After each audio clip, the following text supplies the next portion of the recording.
Hey guys, today's episode is dedicated to my fellow soap opera lovers. I'm speaking with Lawrence SaintVictor from Bold and the Beautiful, and he's going to be talking about his character, Carter Walton, on today's show. So make sure you stay tuned for the Ask Carter segment of the show. It's going to be fun. Hey guys, this is your girl, Shatanya Ami, and today is a super special episode for all my soap opera lovers like myself. I am speaking with the amazing Lawrence SaintVictor. He plays Carter Walton on The Bold and the Beautiful. Oh my God. I grew up watching The Bold and the Beautiful every day with my mother. It brings so many memories. It's one of the reasons that got me into fashion, watching the fashion shows, the Forrester collections, and everything. And I watched it every day. I taped it. When I went to school, my mother would record it, and it's been a part of my life. So it was so great to actually meet someone who plays on the show. And I've known you for a few years now, Lawrence, and it's been a while. But I'm like so super happy to be talking to him today about The Bold and the Beautiful. So we're gonna get to know Lawrence a little bit more, and and let's dig in and find out about The Bold and the Beautiful for all my soap opera lovers. Hey, Lawrence, say hey to everybody. Hey, what's up, everybody? Yeah, so so you are a native New Yorker, which I totally love that you're a native New Yorker. And not only are you a native New Yorker, you are also a fellow Gemini. I am. Yeah. For all the Geminis out there, Lawrence is a Gemini too. So I think that was like our clicking moment. Like, oh my God, we're both Geminis. Like, I know for me. We get each other. Yes. We understand what it's like. Exactly. What's so funny is I was about the Zoe character. I'm like, Zoe, because we get so caught up into the characters of the people. And I'm like, oh my God, and me just being so mad at her. But then I was like, let me look up her sign. I'm like, oh my gosh, she's a Gemini too. Her birthday. It might speak for a lot of her back and forth behavior. Yes. Oh my God. I was so in denial about that. My best friend was like, but that's kind of like you, because her birthday is the day before mine. And I'm like, wait a minute. And I was like, that I would be in a love triangle like that. Like, can't really figure out who I'm going with. So I'm like, I said, okay, that kind of sound a little Gemini-ish like me. Okay. But let's get into you. So, Lawrence, when did you decide that you wanted to be an actor or be a creative? Was there any creatives in your family? No, I mean a little bit, but not really. Okay. I just grew up just loving television and loving movies, and to me it was normal. Like I thought everybody loved it as much as I did. I'd have my dad videotape, me, my sister, my cousins, and we'd make little movies and stuff. And to me, it was just like, this is what kids do, right? Right. The way I play with my toys, it would be so cinematic, and the characters. And then when I read comic books as a kid, I would choose one of the characters and read his lines out loud. Just like natural things I just did that I just thought this is what people do, right? But it wasn't until I was about 18 in high school where I saw the theater department do plays where I was like, oh, that looks cool. But I was playing sports and stuff, so I didn't pursue it. But I went to a junior college, and I said, well, let me become a performing arts major and see if I like this. And, 6 acting classes and 7 plays later, in 2 years, I was like, I think I like this. Oh, and then I went to a conservatory at SUNY Purchase where I studied more intensely. But yeah, it kind of just found me. Oh, I love it. But I feel like that's how most of our passions, they were there since we were younger, and then they kind of find you. You kind of find that that's what I'm going to do. Because I was a very animated child too. I used to write these little screenplays and scripts and stuff like that. And I would tell my mother it was for school because like she didn't understand me just sitting there writing stuff for just no reason. So I was like, oh, this is a school project. So I would just read it to her. Like she was my biggest fan when it came to writing, and I would act it out. And she would say, oh my God, you're going to be the next Jackie Collins or Sydney Sheldon. So I love that. And then so you went to Actors and so what is you said a conservatory? Yeah, so at SUNY Purchase, it's pretty much a 4-year intense program where you just kind of get boot camped. Wow. So we're in class for like 8 to 10 hours a day, and then we're rehearsing for our plays after class, and then it kind of starts all over again for 4 years, and you learn just about not everything, but a lot of different techniques and things, so we can start building our craft. Okay. And it's one of those schools you have to audition to get into. And I didn't know anything about that. I just knew that Wesley Snipes went there. Wow. So it had to be good. Exactly. Because Wesley is dope. Yes. And then, but, a lot of the other kids were aware of the Juilliard and the other schools, but I didn't know anything. I just knew Wesley went to Purchase. So wow. So that's what I want to go. Exactly. No, I get it. No, you definitely learned some great skills there because I know, I remember one scene that stood out to me, like when you was going off on Zoe. I was like, oh my God, look at his eyes. Like you can see it. I was like, he looks so mad. Like I felt like you turned red and you had heat coming from you. I said,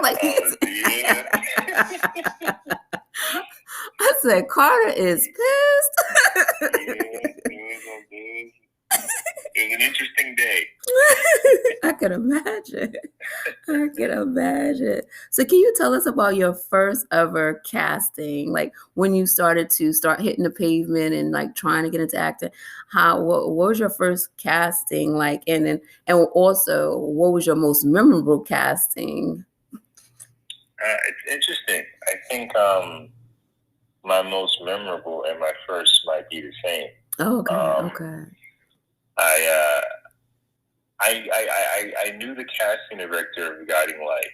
He was a family friend, and he heard I wanted to be an actor, so he was like, she's do some extra work, come in just so you can see what it's like, And I said, sure, I would love it, and I was an extra in the company diner, and I got to see Michael O'Leary and some of the other actors' work, and I'm just sitting in the background watching. And to know that was at 18. Wow. So to know that I was an extra on Guiding Light at 18, and then I went on to play Remy at about 24. I mean, it's just amazing to see where that started, what that wound up turning into. So I'd have to say my first is the most memorable because that is literally like what got the ball rolling. Yeah. No, I totally get that. That's funny. I'm surprised. I probably seen you because Guiding Light was my other show. Like, I swear, when I was like the oldest kid ever, I watched Guiding Light, Bold and the Beautiful, Young and the Restless. Funny story, my sister is actually named after Erica Kane from All My Children. That's who my mother named her after. Wow. So that's how deep my mother was with the soap operas. Like she was literally named after Erica Kane. I'm surprised I'm not named after some character from the shows. I guess if I had been born after Bold and the Beautiful, my name would probably been Sally because she was like obsessed with Sally Spector. Oh, that's fun. So that was so good. So I guess that would be considered your first callback too, because I was going to ask you like, what was your first callback? So I guess that would be like your first callback as well, being that it stemmed from just you doing the extra work too. And I always tell, because I work with other actors and stuff like that, like get your feet in, start working in the background. Like, is that a suggestion you would like? What suggestion would you give emerging actors, like who want to get in there? But I think sometimes even in fashion or whatever, people think like you can just go in and just start. Like sometimes that happens for people, but like what is the best way you think that people should like really get their feet wet and kind of see if this is something that they truly love and want to do? I think, you have to do it. Mm-hmm. And theater is a great place to start because there's theater and plays and school plays wherever you are in this country. Right. So, you watch television, you watch movies, it's so much fun, you love what they're doing, but you still don't know if you would like it, right, or actually enjoy the process. Right. But you can do a play and figure out if you like it before you make it your job. Right. Because I think that's very important. And then if you are in like New York, LA, or Atlanta, a place where they do have productions, absolutely extra work. Get on set and just see how this thing moves, how the machine works. Right. Also, film festivals. Go to film festivals. Meet other actors. Meet aspiring directors. If you're in New York or LA, once things open up after, COVID and stuff, hopefully we'll get back to normal soon. Right. There's play readings or reading series where actually go up and read work, like poetry clubs, like wherever creatives are, start building your community around it. I love that. I think that's very important. You hear in the business all the time, it's not what you know, it's who you know. That is so true. Yeah. You want to build community. And that's what you do by doing plays or short films or even just attending festivals. So you're building the community around you, around people who are doing what you're doing. Right. That you can glean from and learn from. That is so true. It's funny. I was watching an interview, and I can't remember what publication it was for, but it was an interview with Robert De Niro and Al Pacino, and they mentioned something like that's how they met. They would go to clubs where other actors, hung out at, and that's how they met. And they met with circle. And this is so many years ago, before they even did their first film together. That pre-God community. Yeah, they were in the community. So that totally makes sense, because I usually tell stylists that too, because a lot of times we see the after part of the after everything is cut and finished, they see that part, but they don't see that dedication, that work, that grind that you have to put into it. And sometimes when you see that part, you're like, oh, this is not for me. So you really do have to get your feet wet and see, is this for me? Right. And then you might find, you take a class, you might find I don't like acting, but I love writing. Right. Or I love directing. Or actually I'm more, I like design more. I like designing the sets or finding, you can find what you might actually love, but you have to kind of give yourself a shot to experience it without the pressure of it being a job. Right. That's so true, because that was kind of true for myself. I wanted to be a designer because I was, like I said, I was obsessed with fashion, and Bold and the Beautiful was one of the things that made me want to be a designer, because I used to watch them getting the collections together and this, that, and the third. But then when I started realizing okay, it takes a lot of, one, you need to learn, need to know how to sew. I don't. Then it's I feel I will have the most how the Gemini mind is. Sometimes we're all over the place, and I know myself, all these unfinished dresses that I would probably have laying around my house. So, and within the process of wanting to be a designer, that's when I found styling. Okay, I like this better. Just putting ready-made outfits together, not sitting there actually making something. So that totally makes so much sense. It's funny, my claim to fame for myself, my first play that I did in school, so I agree with what you're saying, doing plays in school. I was Dorothy in the Wiz. You sing? I did used to sing. I did. But they say, when you don't, you use it or you lose it. My voice is so hard now because I don't use it. You still got, once you got it, you got it. That's you true. Might need to, finesse it, but when you have it, you have it. That's true. I probably just need to go to some vocal classes. Yeah, but I was Dorothy and the Wiz, and I sung the songs and everything, and I was dancing and everything. But yeah, that was my first and last play. but yeah. So back to you. Enough about Shatan. So it has you kind of okay. So being back to you being a native New Yorker. Do okay, so do you consider yourself no, before that, I'm sorry. What made you pack up and move from New York to go to California? Was it the job, or it was just like you just wanted to, get a new atmosphere? What made you just pack up and say, you know what, I'm heading to Hollywood? It was the job, but it was time. Okay. And I felt like the job, Bold and Beautiful, gave me a reason to leave, but it was time for me to come out to LA. Okay. So, I've been in New York, my whole life and my whole career to that point, and it was time to go out to LA and just, start putting in that work out here. And I came out to Los Angeles for an audition for a producer session for Young and the Restless. And that's kind of what got me, in the minds of the heads at CBS over here.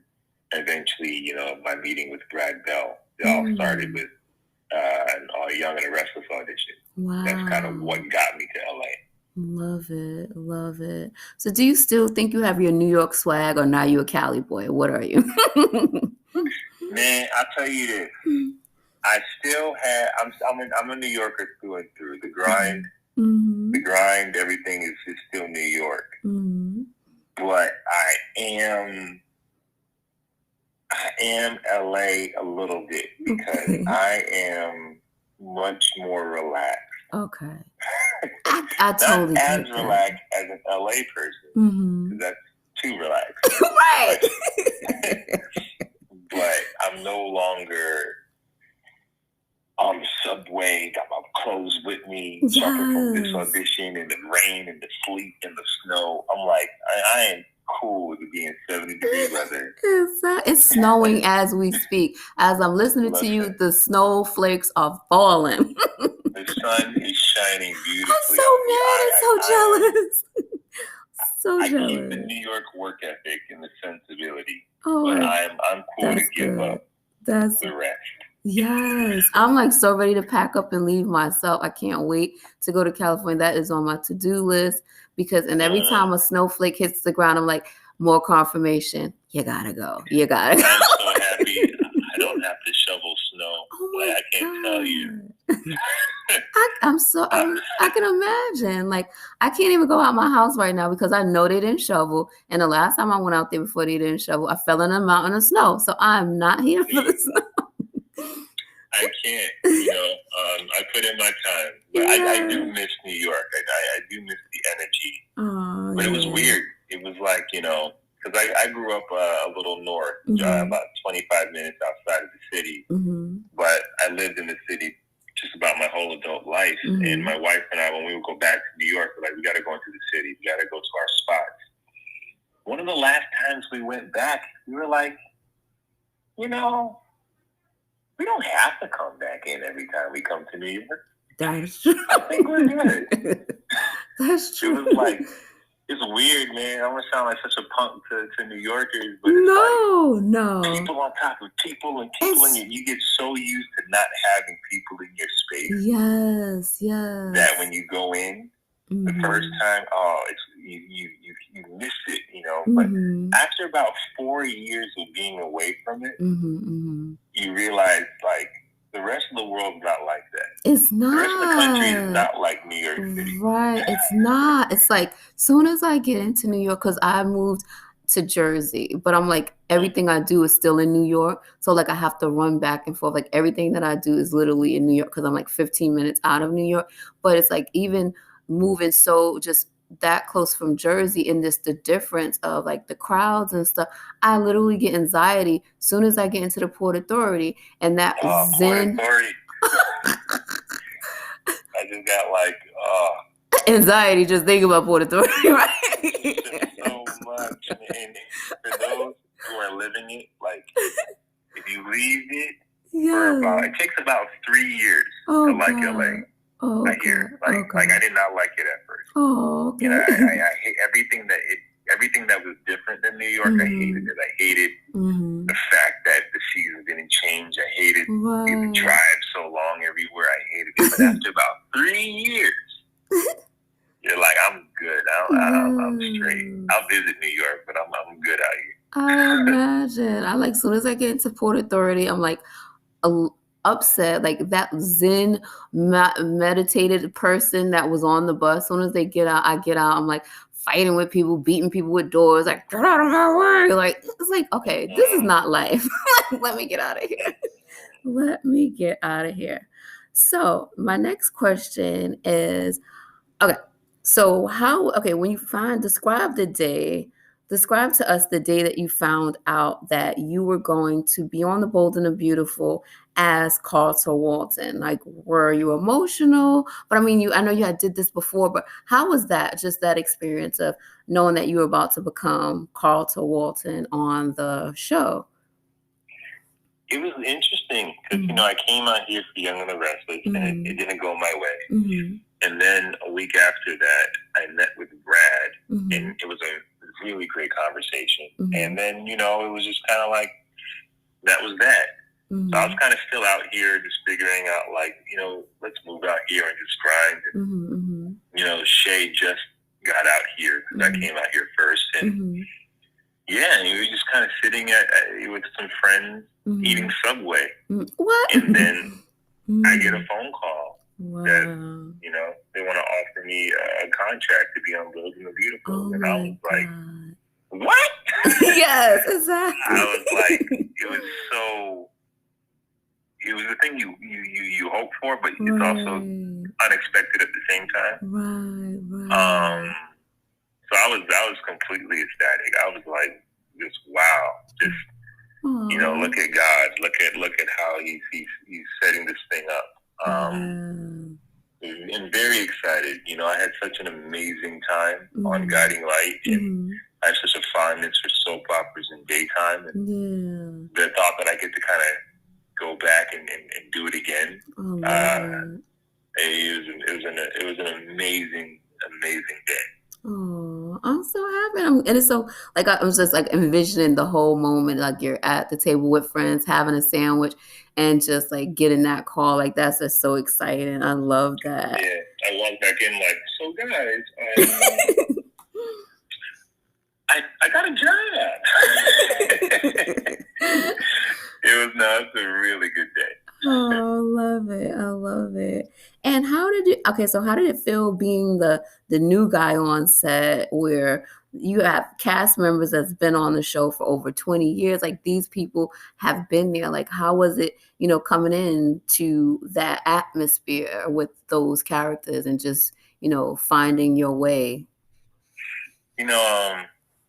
When I got Guiding Light out of college, I kind of experienced that on such a huge level because, I was out of college and didn't really know much about anything. Same thing on Bold and the Beautiful.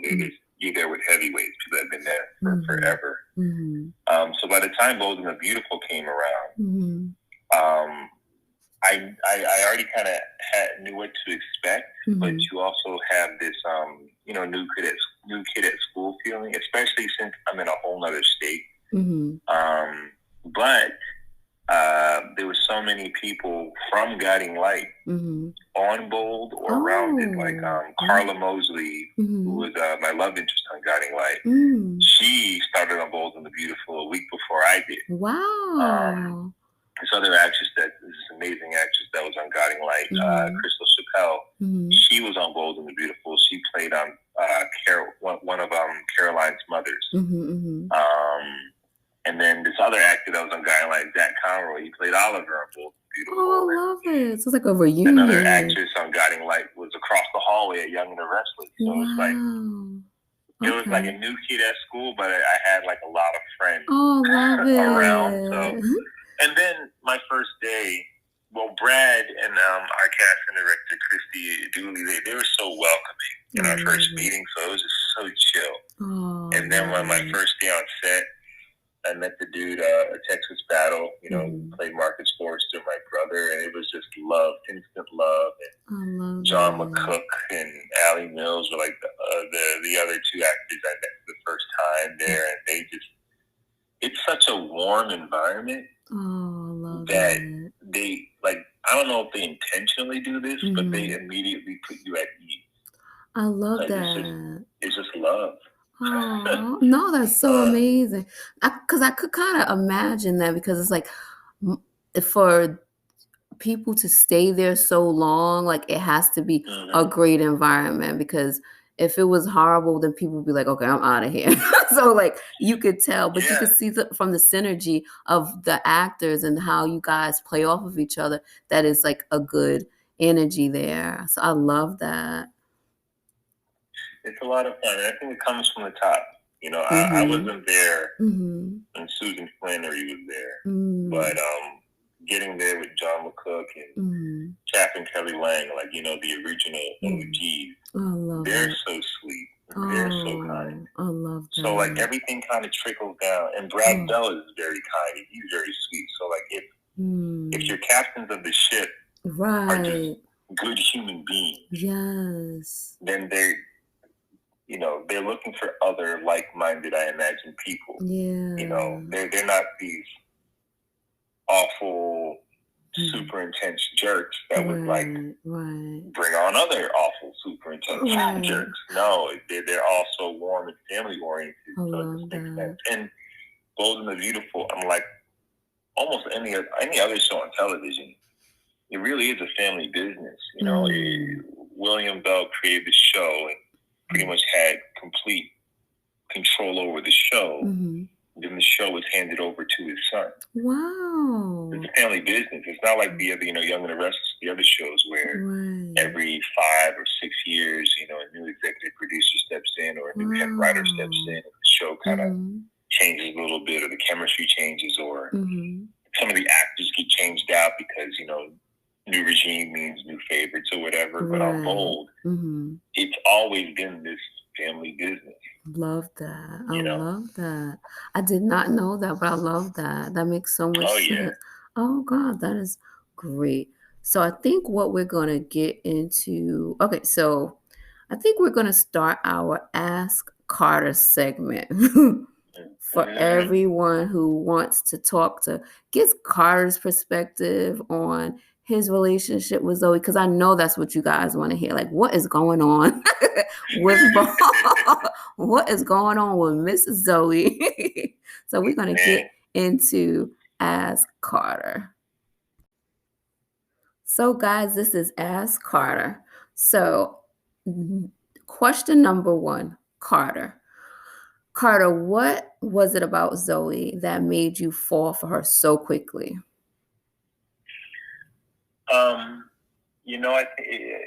It's her strength, I think. Carter's attracted to resilience and strength. I mean, I think that's why he fell for Maya. She came on looking for her baby. She came on out of jail, and he just saw this woman that picked herself up. And then with Zoe, just seeing the kind of person she is, dealing with her father and that whole baby Beth situation, how she was able to pick herself up and walk through these doors at Forrester and be committed to changing people's opinions about her. I think Carter just finds that strength and resilience irresistible.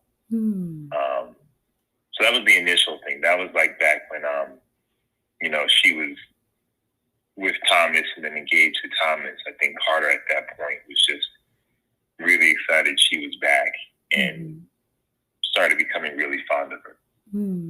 Okay. And Carter, again, did you ever realize there were any red flags that you chose to ignore about Zoe? For example, her not wanting to set a wedding date was like, did that make you have any like thoughts like, what's up with that? What's interesting? I get this question.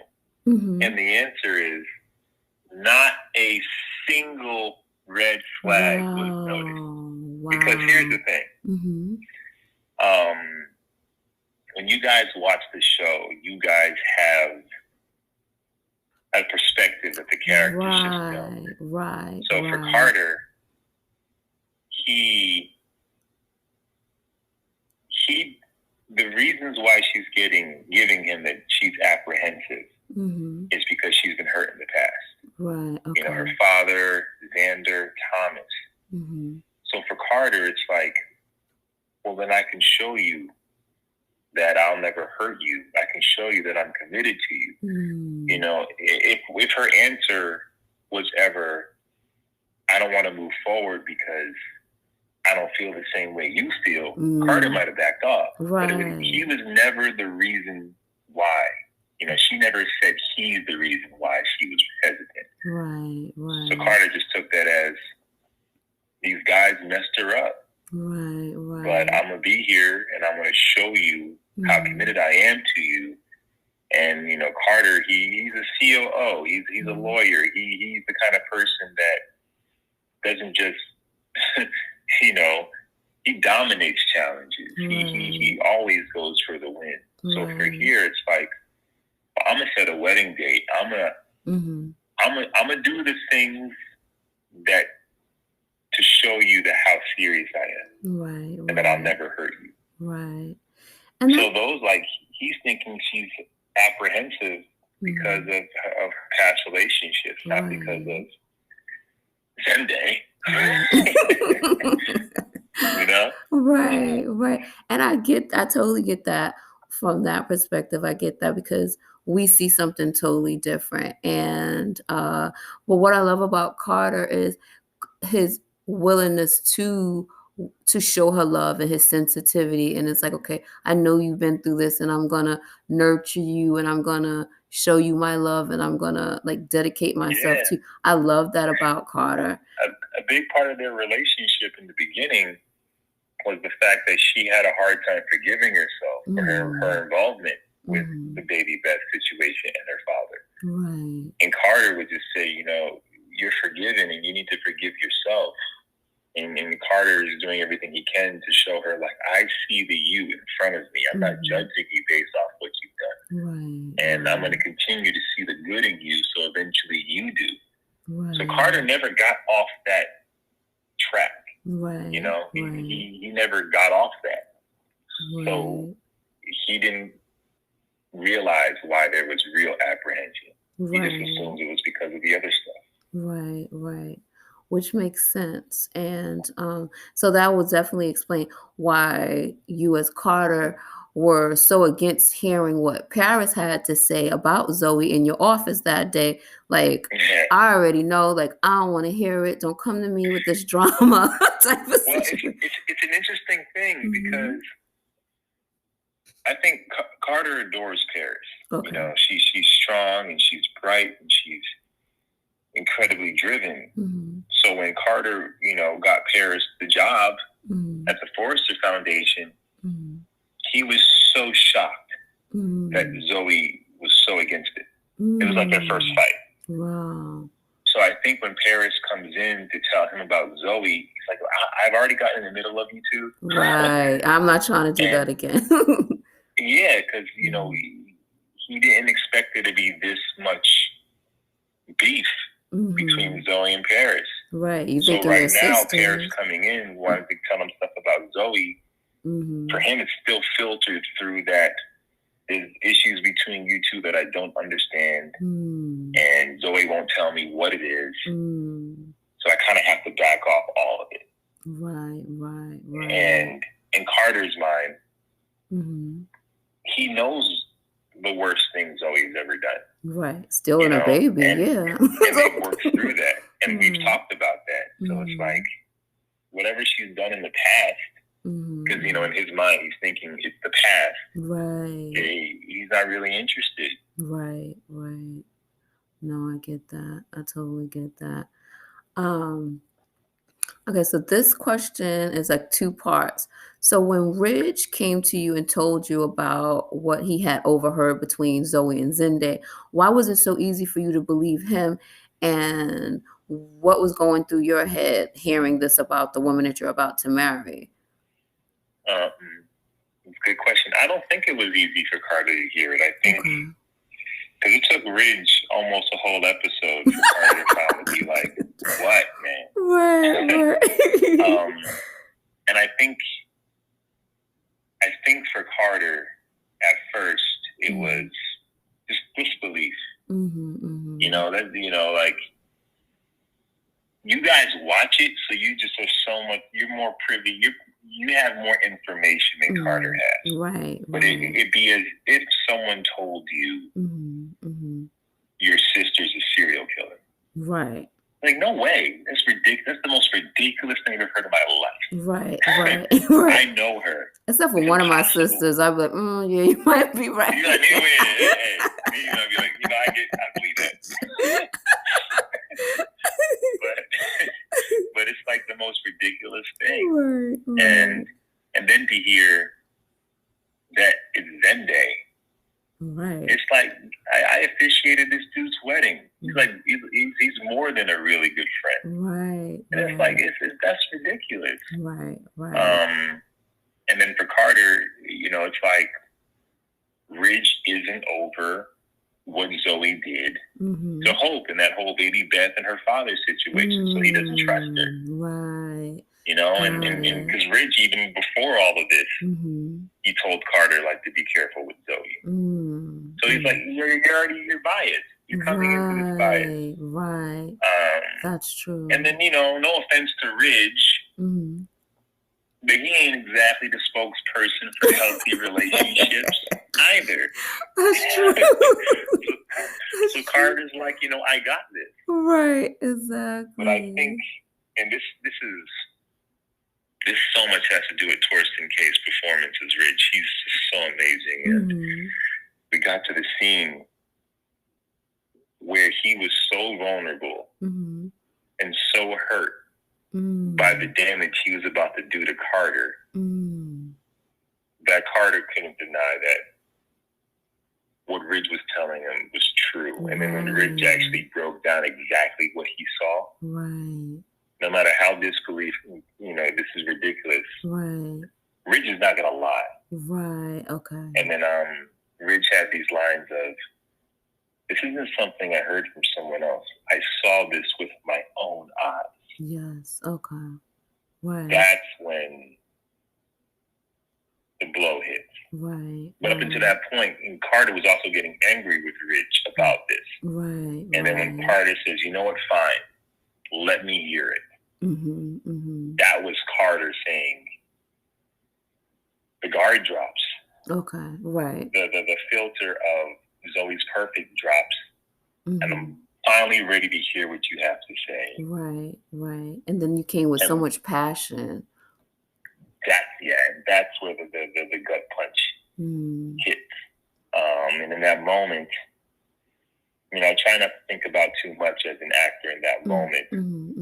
But for Carter, in working on this, knowing like this is the emotional part, you're gonna get to the emotional part. Right. For me, it's, and this wonderful actor told me this once, you can't have loss without gain. So the whole time, and leading up to that, in my imagination and my homework as an actor, it's Zoe's perfect. She's everything I've ever wanted. You know, Maya cheated on me, and I thought I'd never have anyone else, and I finally have someone who sees me. So you start building up all this love. So it can eventually get ripped out, and in that moment, it's like unconditional love being torn away. And you could see it, like whatever your process was, like you totally, you know, it shined in that scene. Like you could see it. Like I could see it. I was like, wow, he looks so hurt. Like you could totally see, like, you know, if Zoe was here, she probably would have got slapped. But I'm not saying that. No, Carter's not a woman slapper, people. But okay, if I was Carter, I would have slapped. Maybe somebody was like, "Hey, Becky, you do me a solid." Exactly. You would never. No, not Carter. Shatanya, not Carter. He's not that type. He's not. Thank goodness. No, definitely he's not that type. But no, I could totally see the passion in your eyes and everything in that moment, and it was just a very fueled scene, and I was just like watching, like, oh my God. And I'm like yelling in the background, like, Ridge, he did see it, but Zende, he wasn't trying to go for it. And so I'm like yelling at the TV, like, you guys can hear me. This is Brad Bell's genius, right? So anyone watching this storyline, and I hear people on Twitter, they love Carter, but they think he's a complete idiot. How does he not see it, right? Right. And in the script, he doesn't see it. Now, as an actor, I could have looked at that and be like, this is ridiculous. Of course he has to see it. And I could have started playing little hints of what's going on. I could have played those in looks. The opportunity was there. But I knew that if I don't play into that, if I only see her as an angel, then eventually, I didn't know when, but eventually when I do learn the truth, I get to fall hard. Right. But if I played it, seeing it a little bit, questioning it, then we wouldn't have got that scene with Carter and Ridge. That's true. It's so true, because you felt it. It was definitely like your world had just crumbled. And for the audience, you see this guy walking on these train tracks, oblivious, and the train is coming, and you're like, get off the tracks, right? But when that train hits him, your heart is broken with him. Yes, because mine was totally broken. Because you didn't, as much as you thought he was dumb for staying on the tracks because he can't see the train, you're there for him when he gets hit by it. Right, exactly. And you still want someone to come and help him. Like, okay, he let the train hit him, but somebody go out there and get him. So no, it's so true. And that's Brad's genius. He's like, we're gonna allow the audience to get super frustrated. Yes. Because the payoff will be there. Yes, exactly. And then, when I'm sure we get to this, but when Carter confronts Zoe, yes, you get to see a completely different person. Yes, because that was my next question. What was going through your mind as Carter when you confronted Zoe, and with all her rambling of those lame excuses, like what? And I lived for that moment. So what was going on? That's the beauty of not playing into the hint game. Yes. Now it's like, Carter finally sees her for what she is. But if I was playing like I'm seeing it a little bit, it wouldn't be as impactful. Right. No, not at all. In that moment, the writers, it was all the writers, man. It was all on the page. And they really wrote that the lawyer part of Carter comes out at first. Oh, yeah. Definitely. I'm going to cross-examine you. Yeah, she was definitely in the courtroom. He feels the betrayal. He feels the anger, the rage, the hurt, everything he saw with Ridge. But it's like, she needs to admit it. For that, like, final nail, for that, to make it fully real, she has to admit it. And then when Carter gives her the opportunity, that's when I feel like hurt turns to anger. Because she lies. Yeah. And it's like, here you have the opportunity to come clean. And you lie so easily. Right to my face. So you are a liar. You lied. You've been lying this whole time. I'm watching you lie with ease. And the more I question you, the more you're so agile and quick to jump to another excuse. And jump to another excuse. Right. It's like, who are you? A liar. Exactly. And that's why I think in that moment, he yells at her. Because he's like, who are you? Right. You say, I don't understand. Make me understand, because like who I thought you were is literally falling apart in front of you. Right. And you feel like a fool. You feel like an idiot. You're embarrassed. It's like, man, who else noticed this? And I didn't. Like, the whole audience knew this was happening, and I didn't. Right, exactly. Millions of people knew what was going on. There's an embarrassment to that. Right. So, yeah, in that moment, it was just, please give me a reason why this makes sense. and she doesn't, and she can't, and she rambles and she lies, and it's just devastation. Right. And I was totally there for that scene. It was such it was such a powerful scene. I loved it. I loved you. I loved her in it. And Kiara is amazing. I and love and I have to tell you why. Because on the page, it would have been easy just to go, I'm a gold digger, I want to be a forester, I'm going to play Carter. Right. You know, it would have been so easy to do that. But she, like when Carter proposes to her and the tears are falling out of her eyes as she says yes. And the scene where I'm like, you know, we're done, tears are flowing. She's like, I want you. Right. You really see that Zoe is stuck. Right. And is broken. Yeah. And does want Carter, but does want Zende, but does want to be married, but is afraid. Like you see all of that in her performance. That's so true. And the that confusion is what allows me as Carter. Well, that's why he fell in love with her when he proposed to her. She was in tears and said yes. Why would he think she's not into him? So it's like, is she this master manipulator? Or is there some truth to this? Like, he doesn't know. It's like, is it all fake? Can't be. Right. Or can it be? Right, exactly. So that's like that, you know? Right. No, it's so true. No, she definitely gives you that state of confusion, that state of, I don't really know what I want. Like, I'm just like fishing. Like, so you see it all in her eyes. Like, I'm just like so totally confused. And I'm sure like other people can relate to that, you know, a woman in that moment. I'm sure a few women have been in that situation where you're kind of stuck, like trying to figure out, okay, do I want this person? Do I want that? But that love triangle that's been, that's just going on or whatever. Yeah. So do you okay, so you kind of touched on it though, but do you really feel like she is an opportunist or she was, or you were just mad when you said to her, like, you saw an opportunity to become a forester and it was just like, okay, done with Carter, like that whole situation? Do Carter really feel like that, or that's what he was just saying as his defense? I think it's both. I think it's a mix of everything. I think it's because this has happened to him before with Maya and Rick. And the idea of Zende, you know, I think for him, it's like, what does Zende have to offer you for real? Right, but a name. That I don't. Right, exactly. But I also think subconsciously, it's easier for Carter to deal with the fact that you're a gold digger, you want a forester. Right. Because if that's not true, then you actually just don't love me. Right. And don't want me. Right. So I don't think he knows what to think. Okay.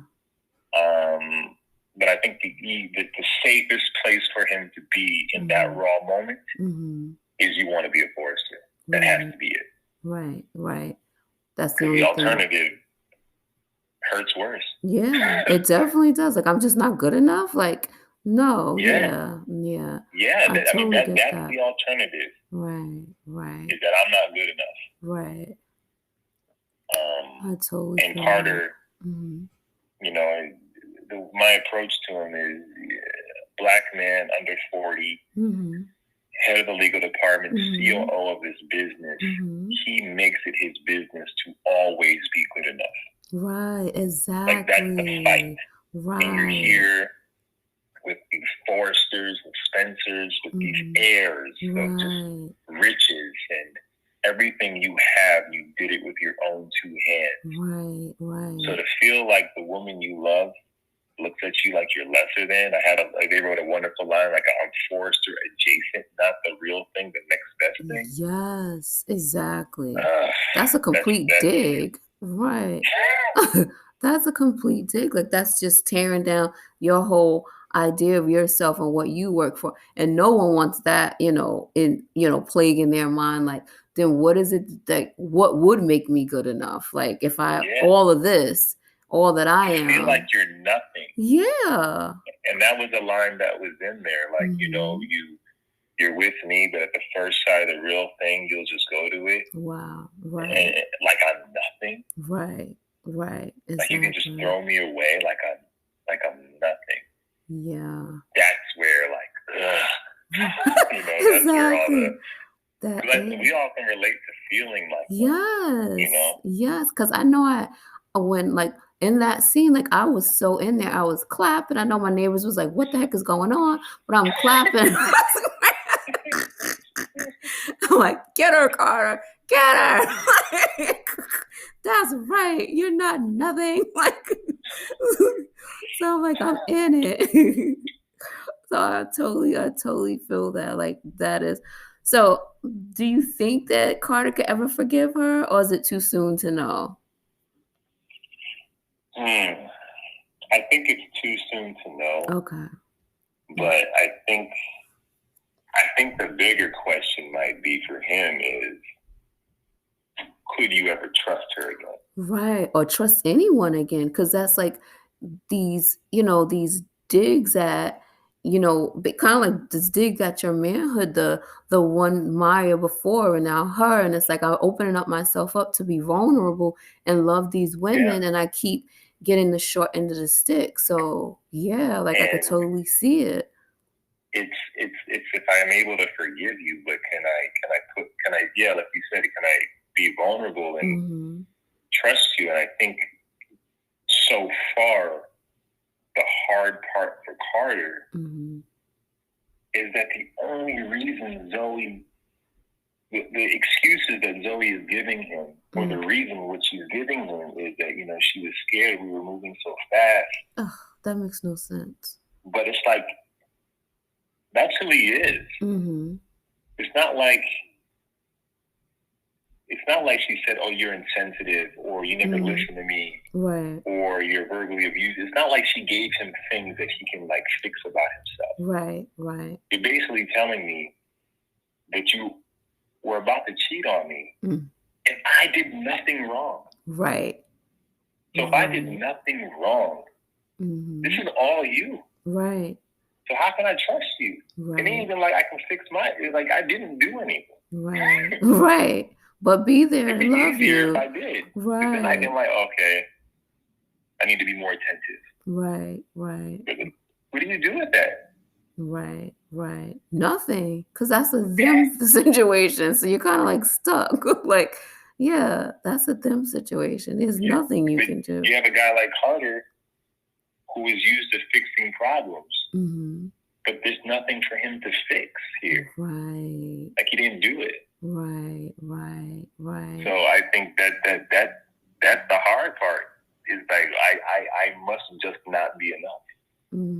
Exactly. And I think that's what makes most of the viewers so emotional. It's the female viewers so emotional because so many women out here want a Carter. So to see a Carter getting his heart broken and getting taken advantage of, and like you said, we have that other view that Carter doesn't have. And when we're seeing it, it's like we're so upset because it's like we all want a Carter. A successful, strong, sensitive man that loves us, and despite all of our crap, and we don't have to sit and like try to make ourselves perfect, and he's accepting of it. We all want a Carter. So I think that's the reason why we're so mad. Like, what is going on? Like, how dare she? So that's the beautiful. That's the beautiful part of the storytelling, because even on her side of it, if you don't think you deserve it, if you haven't been able to forgive yourself enough to think you deserve something like this, then in the back of your mind, you're like, there's no way a guy like this is ever going to really commit himself to me. There's no way that this is just going to be this perfect. So you start to like sabotage it, or you start to look for what other options could there be, because you just cannot believe like this dude is actually everything he's saying he is. You're waiting true. For the ball to drop. That's so true. And I think a lot of us do that, because I know myself like that. I can get into that mind space of, oh, this is too good to be true, and you as a person, you're looking at all your flaws and all your stuff that you think that everyone sees. Like these sticky notes are all over you with I'm this and I'm that and I'm that, and you're trying to really wrap around your head, like, can this person clearly, like truly love me. And I kind of like, never spoke to the Zoe character, but I think like from Zoe's part, she's probably is very self-sabotaging. Like, this is too good to be true. I don't deserve this. How can I sabotage it? And we don't really even know when we're just sabotaging situations. So it's very like self-sabotaging. And to her defense, Mm-hmm. she was at the altar with Thomas, ready to commit her life to him, and found out this was all just a master plan to get hope. Wow. Like, she's never wore a wedding dress before. She's never been married before. So for the rest of her life, the first memory she'll ever have of being a bride is attached to a man who just didn't want her. What does that do? It sets you up to be in a love triangle. It sets up a love triangle. That's what it creates. That's totally what it creates. Oh my God. This was so fun digging into Carter. This is so... There's a lot underneath all that. Yes, exactly. Like, I love it. Like, like it gives me a better perspective of, okay, this is the mindset of what was going on. And it just makes us more eager to like, okay, pay more attention to see what's going to happen next. So like, I'm like on pins and needles, just watching. Every day I'm watching, fighting. Now I'm just fighting with Liam and them. So that's my two people I was fighting with was Liam and Zoe. Like, I would go back and forth, fighting with them too. So they cause a lot of mess. Yes. Oh my God. Oh my. Okay, so the next thing I want to know is like, okay, health and fitness. What are your So what is your daily routine to stay healthy and fit? Because of course everyone can see you are very, very fit and very, very healthy. So what is your daily routine? Like, what is your morning routine? Like, what's your diet like to, stay so fit and just be healthy and, be able to, because I know you guys shoot constant, well, not constant, well, basically like every day. So like, how do you stay fit and like mindset, everything? Like, what do you do? What's your go-to? It's tough, because having a toddler during a global pandemic, time is very limited. Right. So for now, I eat pretty clean. Okay. Monday through Friday, Sunday through Friday. Saturday is my cheat day. Yeah. I go in, but I eat pretty clean. I just try to make sure that I'm in a caloric deficit, which means I'm always burning more calories than I'm eating. Okay. So that's, and I can kind of eat around the same things every single day. The way I'm made, so it kind of makes that part pretty easy. That's good. Or at least I built up to it being easy. Okay. And then my workouts, I work out Monday through Friday, and since I've been a father, it's like 45 minutes or less. Okay. Every now and then I'll get to go on a nice long bike ride, but 45 minutes or less lifting weights and exercising. Okay. Because that's all the time I really have right now. Right. So I just make sure that it's a very focused and intense 45 or 30 minutes. Okay.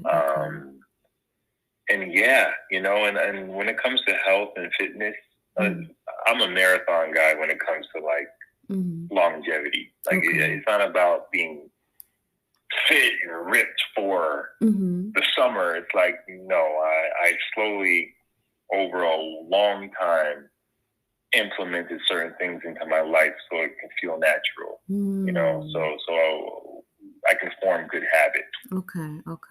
So right now it's just pretty normal to eat low carb, high protein. It's just what I've been doing for so long.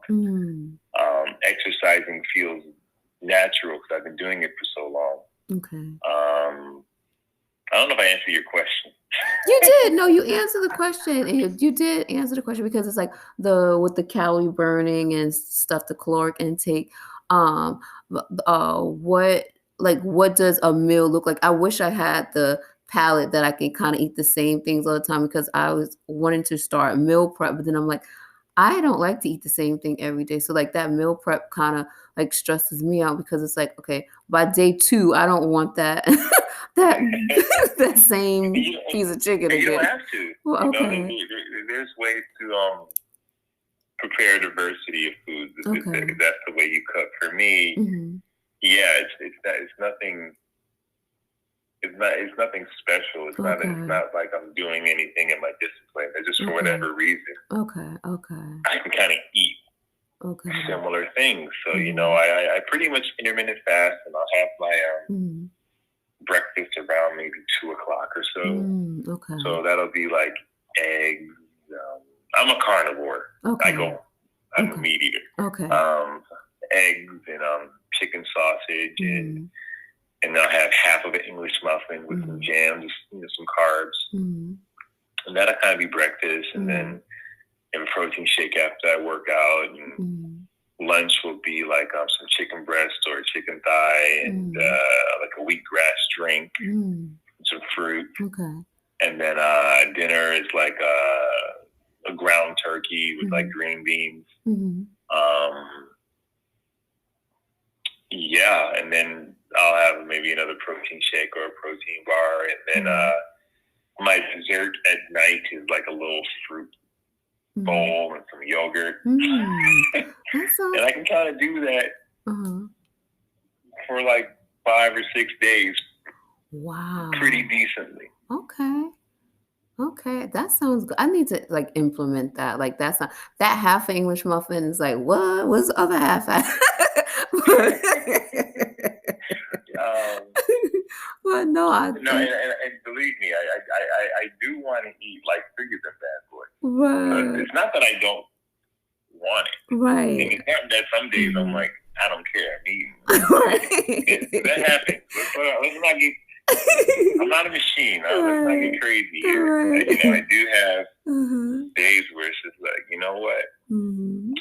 We're gonna have some McDonald's today. Okay. And it's gonna have to be okay. Right. I think that's the part too. Like you said, I think that's the key part, being okay with it. Like, okay, I have my discipline. I may have slipped up, but it's okay. I can start right back on either the next meal or the next day. Because I know like with me, I get a lot of food guilt when I go off of my routine.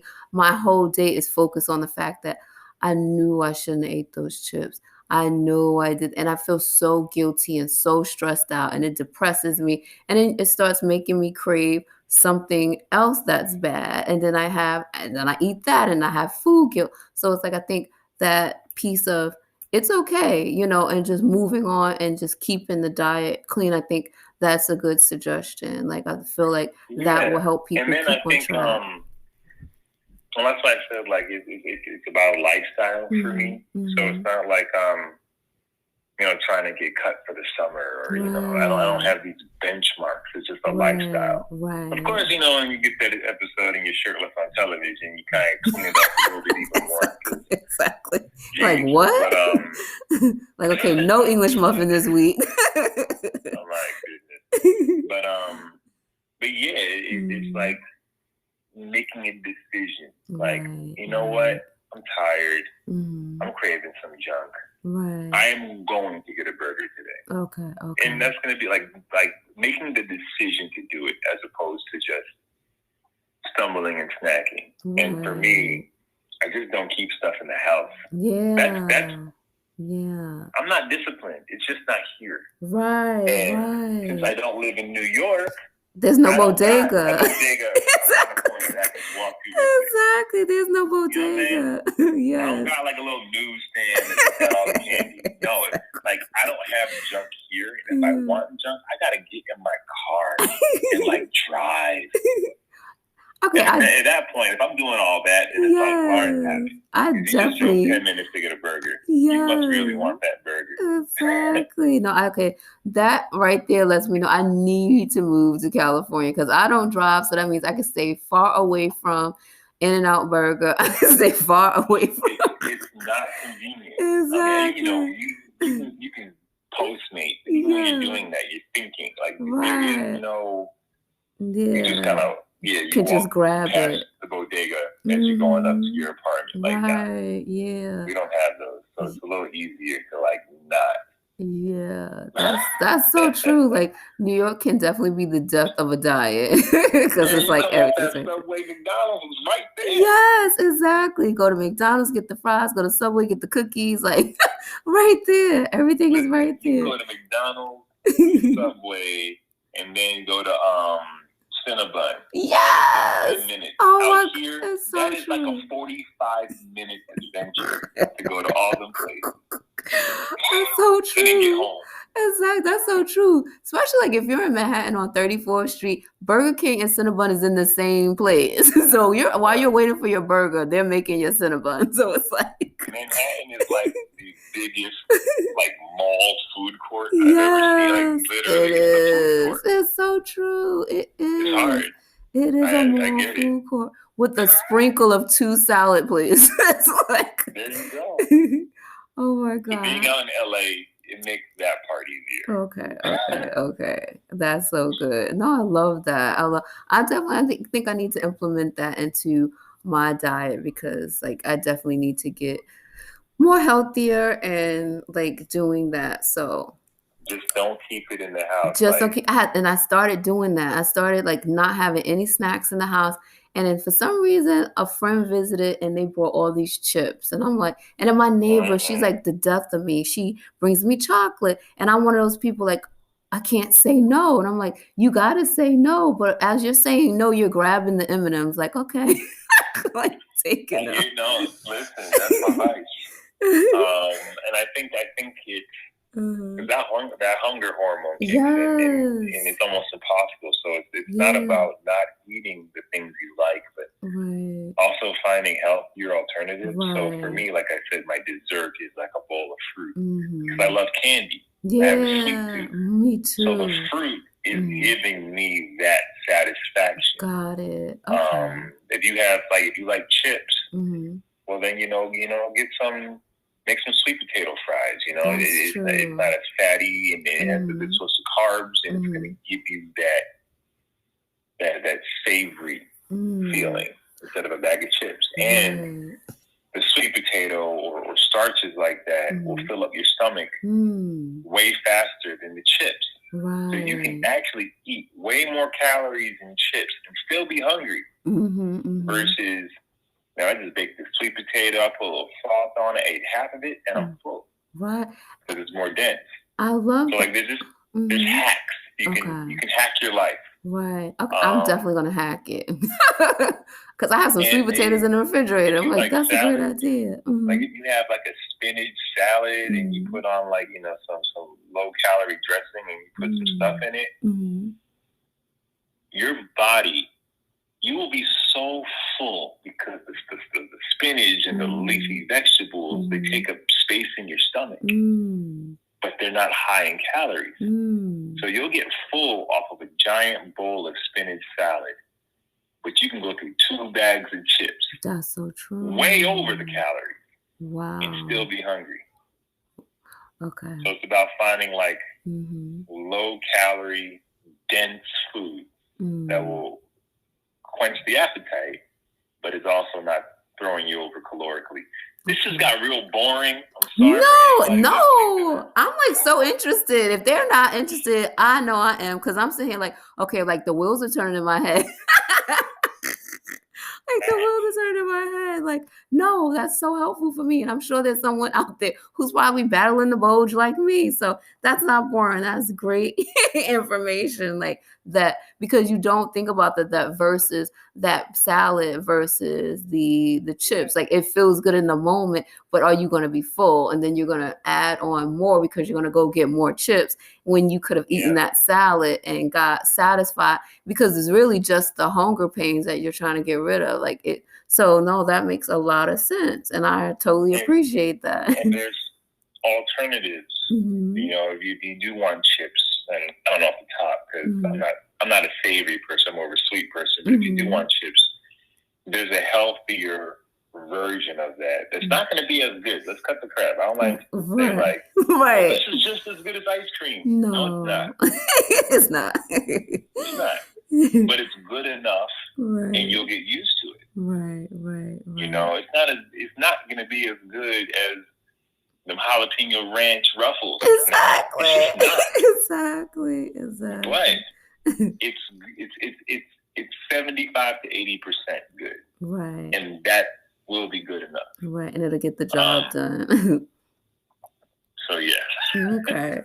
Healthy alternative. I'm all about the life hacks. I love it. No, that's I love that term, that hacks, because I definitely I love that. You get some like strawberry or peach, whatever your favorite flavor, yogurt, and then you put some whipped cream on top. Whipped cream is like 3 grams of carbs, barely any calories, like a tablespoon of whipped cream. But you put that on top of the yogurt, you think you're eating a tart. Okay, I gotta do the hacks. I gotta do. So you get that cheesecake fix. It's like, well, I'll have this instead. I'm gonna get the cheesecake on Saturday. Like that's I'll get the real thing Saturday. This will give me what I want. Okay. Love it. Thank you so much, Lawrence. You have fed us. You gave us healthy tips. Like I'm on a new journey now with this food because I'm about to figure out my lunch situation, and I love it. And we got Carter's perspective, and I'm so excited. Thank you so much for spending this time with us and just giving some perspective for the actors and stuff like that. And we're just going to stay tuned and see more from Mr. Lawrence SaintVictor, everybody. Keep watching. It's going to get real interesting really soon. Yes, I can't wait. Bye, guys. Bye.